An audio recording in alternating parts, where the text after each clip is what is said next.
où le Seigneur a été mis là. C'était un endroit qui avait même changé. C'était un endroit extraordinaire. La tombe, les sépulcres, là. Parce qu'il résidait le Seigneur là.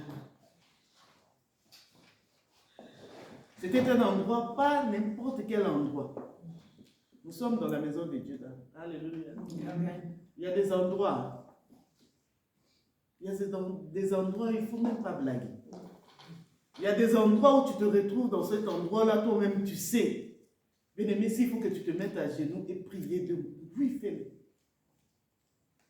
Il y a des endroits où il y avait peut-être des gens qui étaient là, qui travaillaient dehors. Pour eux, c'était la cimetière.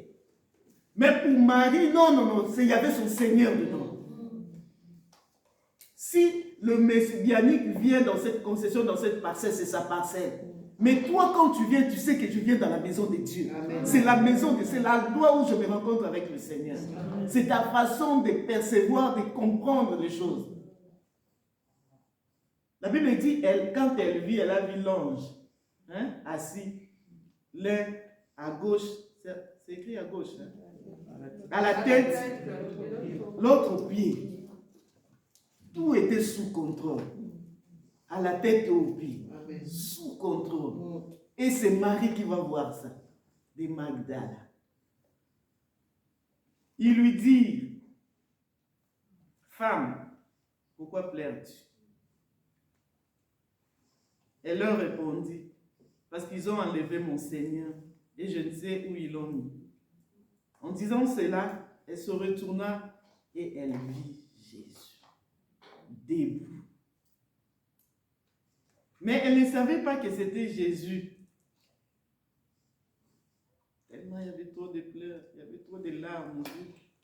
Elle ne pouvait pas bien voir. Jésus lui dit, femme, pourquoi pleures-tu? Qui cherches-tu? Elle pensa que c'était le jardinier. C'était le jardinier.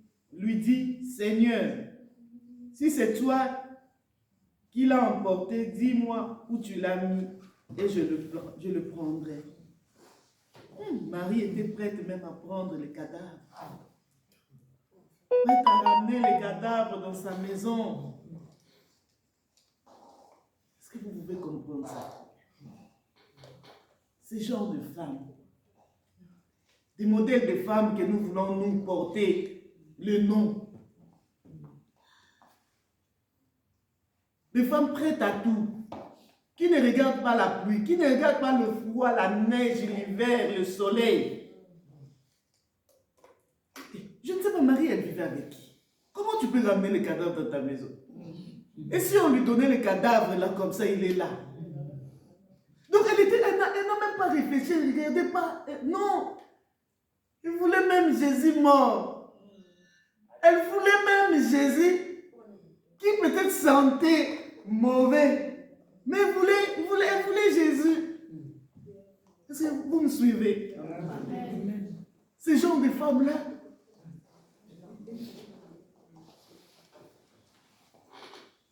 Jésus lui dit, Marie, elle se retourna et lui dit en hébreu, ah, Jésus a regardé.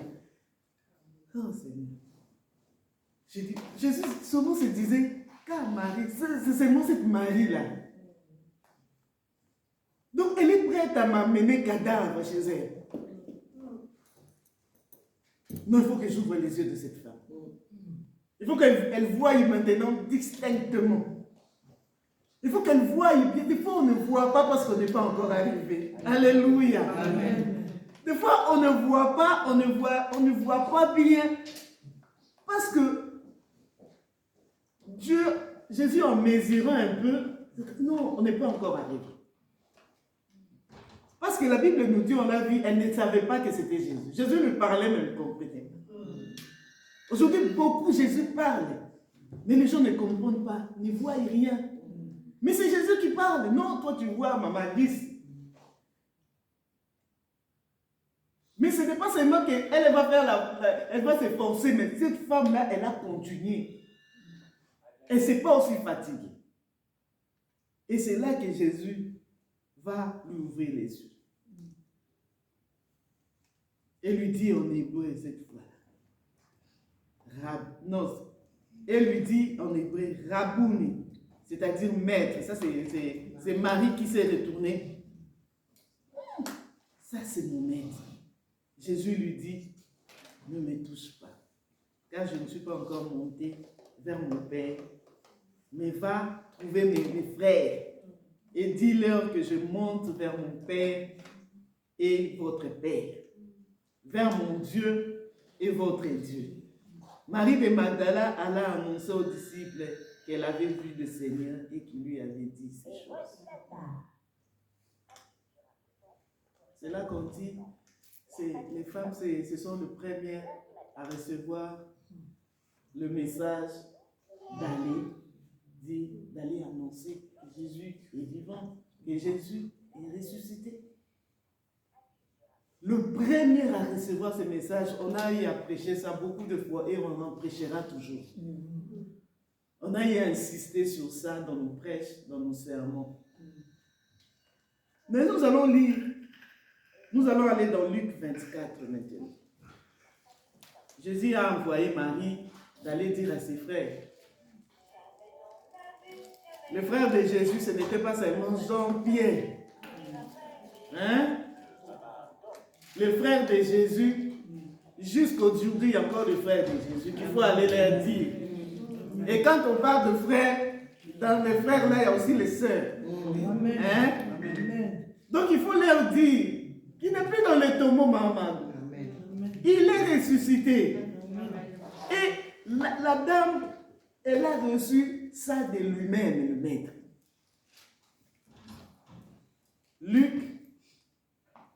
Luc 24, 10.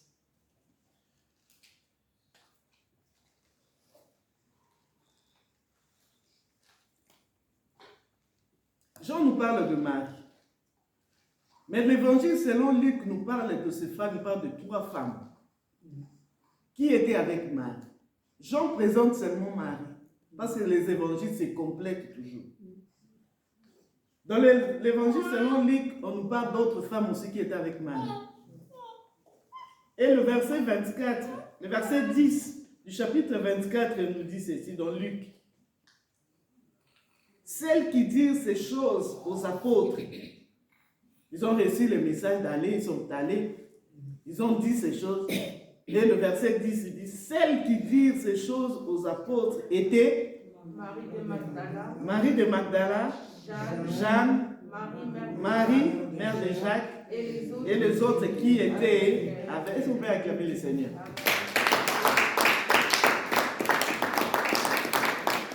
On a eu à parler de ces femmes-là, non? Les caractéristiques, vous vous souvenez, à Tours, les caractéristiques des femmes du 3e jour. Hein? On est allé à Tours, non? Dans la ville de Tours, et on avait prêché sur ces femmes-là. Chacune des femmes, on a détaillé une par une les caractéristiques de ces femmes. Mais dans ce verset-là, disent, toi aussi, est-ce que tu t'es vu là-dedans? Amen. Tu t'es vu comment? Dans les autres. Dans les autres.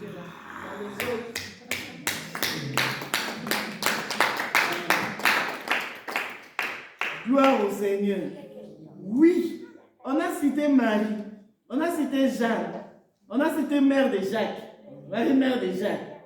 Mais, et les autres qui étaient avec elle? La Bible garde l'anonymat de ces femmes. La Bible garde le nom parce que la Bible savait. Oh, le Saint-Esprit savait qu'il y en aurait tellement beaucoup. Alléluia. Que si on se mettait à écrire dans la Bible Kélia, Olga, Maman Sophie Tambou, Maman Janet, la Bible n'en allait pas être clôturée. Et on laisse ça comme ça. Ils ont comme mission d'aller dire aux frères de Jésus, aux frères de Jésus qui dorment encore, aux frères de Jésus qui sont encore dans le monde, aux frères de Jésus qui sont encore dans les hôpitaux, aux frères de Jésus qui sont encore dans les prisons, aux frères de Jésus qui sont encore dans de mauvaises pratiques dans ce monde, aux frères de Jésus qui ne savent pas qu'ils sont frères de Jésus. Et ils sont déjà traversés dans l'autre côté. Ils sont allés chercher les fétiches. Ils sont allés chercher le pouvoir chez le diable. Ils sont en train de signer en ce moment des pactes avec le diable. Mais ils sont frères de Jésus. mais ils dorment. Il faudrait que les femmes, ces femmes-là se lèvent et qu'ils aillent dire, ce que vous faites n'est pas bien, il y a un Seigneur, il y a votre frère. Il n'est plus dans le tombeau, il est ressuscité. Alléluia. C'est comme ça que vous allez acclamer. Gloire au Seigneur.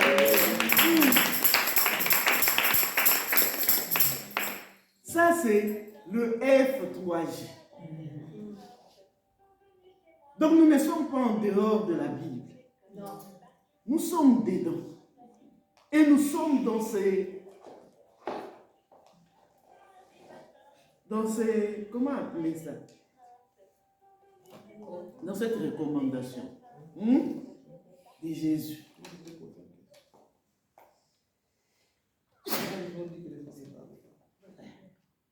Là, c'est un autre sujet. C'est un autre sujet, on aura les temps, parce que si on rentre là, dans ce temps-là, s'il faut parler juste un peu, Pasteur Mala, ce n'est pas aujourd'hui, là, nous sommes bénis. Hein. C'était pas pareil. Hein. C'était dur.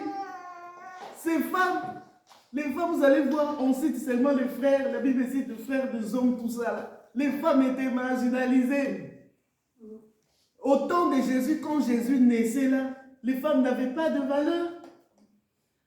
Les femmes étaient rien. On a aussi parlé de ça hein, dans le parcours de la femme. On a parlé du parcours de la femme. Nous avons des DVD. Et on en parlera toujours. Parce que la femme doit se connaître, doit connaître son parcours. Donc la femme, quand Jésus est venu, quand Jésus a commencé le ministère, nous sommes des femmes, nous devons être vraiment... C'est pour cela qu'il y a beaucoup de gens. Dans les églises, il y a plus de femmes. Parce que c'est comme si Jésus, sur terre, quand il est venu seulement pour les femmes. Jésus est venu et elle a tout perturbé. La femme qui était marginalisée, Jésus est venu la prendre. Jésus a fait son ministère avec les femmes. Jésus était avec les femmes. Jésus a honoré les femmes. Jésus t'a honoré. Amen. Jésus a honoré. Et vous allez voir, même à la fin, à la résurrection de Jésus, Jésus envoie toujours les femmes. Vous savez que quand Marie est allée, l'apôtre qui, la Pierre, était venu aussi à la tombe pour voir si c'était vrai, non? Il est venu, mais il n'a vu ni ange ni Jésus. Hein. Jésus s'était vu, s'était montré seulement à la femme ou aux femmes.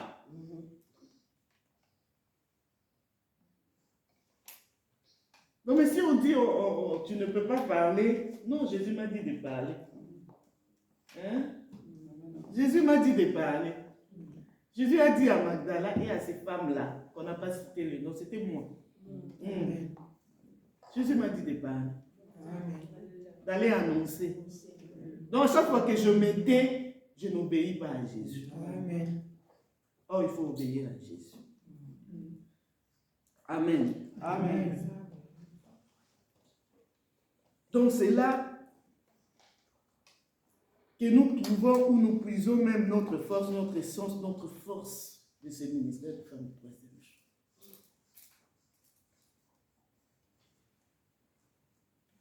Sur ce, notre but ou objectif ainsi que notre motivation réside sur ce que nous appelons le rubrique. Nous avons des rubriques ici. Je ne sais pas si nous avons encore nos livrets là chez nous. Parce que pour faire photocopier, là, ça demande aussi des moyens, non? Quand on nous donne ça, il ne faut pas les laisser, l'enfant va jouer avec. Maman Kabila n'a pas ça. On va faire un effort de multiplier et de donner encore. 2022, il faudrait que chaque femme ait ça. Si toi-même tu vas aller multiplier pour donner aux autres, quand tu vas commencer à parler de ça aux autres, tu multiplies pour toi et tu donnes aux autres. Amen, hein? Amen. Mais on va faire comme ça dans nos réunions, au moins quand on sort nos Bibles, nos carnets, on a aussi ça. Hein? Amen. Donc, ici, il y a toutes les rubriques. Nous avons 6 grandes rubriques. Et dans chaque rubrique, nous avons des sous-rubriques qui constituent pour nous des moyens pour atteindre les grandes rubriques. Les grandes rubriques. Qui sont en même temps nos objectifs à atteindre. Nous avons des objectifs à atteindre dans ces ministères. la première rubrique ou le premier point pour nous, où nous travaillons sur, le premier point c'est le royaume. Le deuxième point, là, je vous épargne de tous ces détails. Deuxième point, c'est le corps du Christ, Église, corps du Christ. Ça, ce sont des grandes rubriques sur quoi nous travaillons. Troisième rubrique, c'est du point de vue, à part du point de vue corps du Christ, du point de vue personnel. Quand nous venons travailler, c'est aussi pour nous-mêmes. Du point de vue personnel, il faudrait qu'il y ait des changements, il faudrait qu'il y ait croissance, il faudrait qu'il y ait beaucoup de choses pour nous-mêmes. Parce que si moi-même, là, je le vois, il faudrait vraiment que moi-même, toi-même, que tu évolues avec le Seigneur, toutes ces choses-là. Travailler de soi. Et on le fait ensemble. On veille à ce que tu changes, que tu ne sois pas la même personne les années en année. Non. Que tu évolues. Que tu sois vraiment libre. Quatrième rubrique, ce sont les gens, des adhérents, des gens qui viennent adhérer. Et cinquième rubrique, c'est la méthodologie. La méthodologie, c'est-à-dire le travail, notre façon de travailler. On a notre façon de travailler. On a notre façon d'atteindre nos objectifs ou les rubriques. Et ça aussi, ce sont des détails au fur et à mesure. On va encore expliquer ça vu le temps. Et nous avons aussi notre charte. J'ai oublié ça. Nous avons notre charte de forme du troisième jour. D'habitude, quand on fait des réunions, on a toujours un tableau avec nous pour expliquer certaines choses. Donc ça, c'était un peu en résumé.